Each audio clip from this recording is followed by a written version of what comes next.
Hello guys, तर आज आपण रोगनिदान पेपर 1चे काही इम्पॉर्टंट क्वेश्चन बघणार आहेत. तसेच इम्पॉर्टंट टॉपिक्स बघणार आहेत, जे की तुम्हाला युनिव्हर्सिटीसाठी खूप जादा इम्पॉर्टंट आहेत.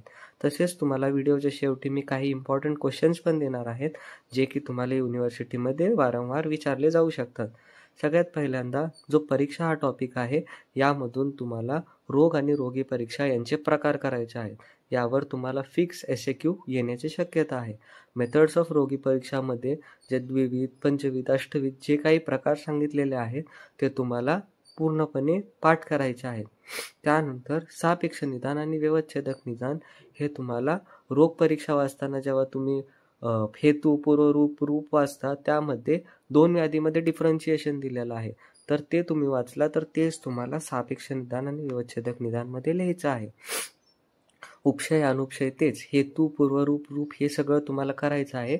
महत्त्वाचं त्यामध्ये तुम्हाला सर्वांचे प्रकार करायचे आहेत, सर्वांचे एक्झाम्पल करायचे आहेत आणि सर्वांमध्ये त्याचे इम्पॉर्टन्स काय आहे ते तुम्हाला करायचं आहे. निदानमध्ये हेतूचे प्रामुख्याने हेतू, अग्नी हे सर्व आहेत.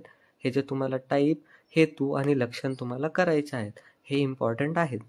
पुढं दोष, गती, रोगमार्ग हा लास्ट इयरला युनिव्हर्सिटीमध्ये विचारला गेला होता. यामध्ये रोगमार्ग जे आहेत ते एक इम्पॉर्टंट क्वेश्चन आहे. हे तुम्हाला चरकमध्ये बघण्यात भेटून जाईल. स्त्रोतदृष्टीमध्ये तुम्हाला स्त्रोतदृष्टीचे हेतू, लक्षण आणि बाकीचे जे काही असेल श्लोक, महत्त्वाचे श्लोक तुम्हाला करायचे आहेत.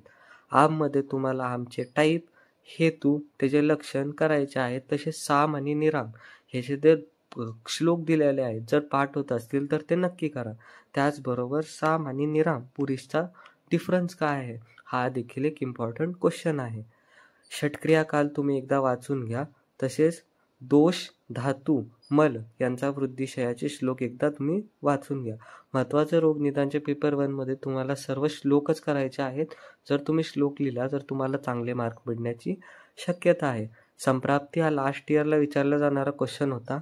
यामध्ये महत्त्वाचं म्हणजे संप्राप्तीचे भेद तुम्हाला करायचे आहेत. रूप तुम्हाला पहिल्यांदाच सांगितलं की निदान पंचक्ष तुम्हाला टाईप, एक्झाम्पल आणि त्याची इम्पॉर्टन्स करायचंच आहे.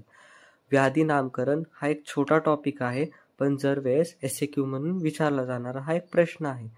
व्याधीमध्ये सर्व प्रकारांमध्ये सप्तविध व्याधी इम्पॉर्टंट आहे. अष्टनिंदितीय तुम्हाला चरकमध्ये भेटून जाईल.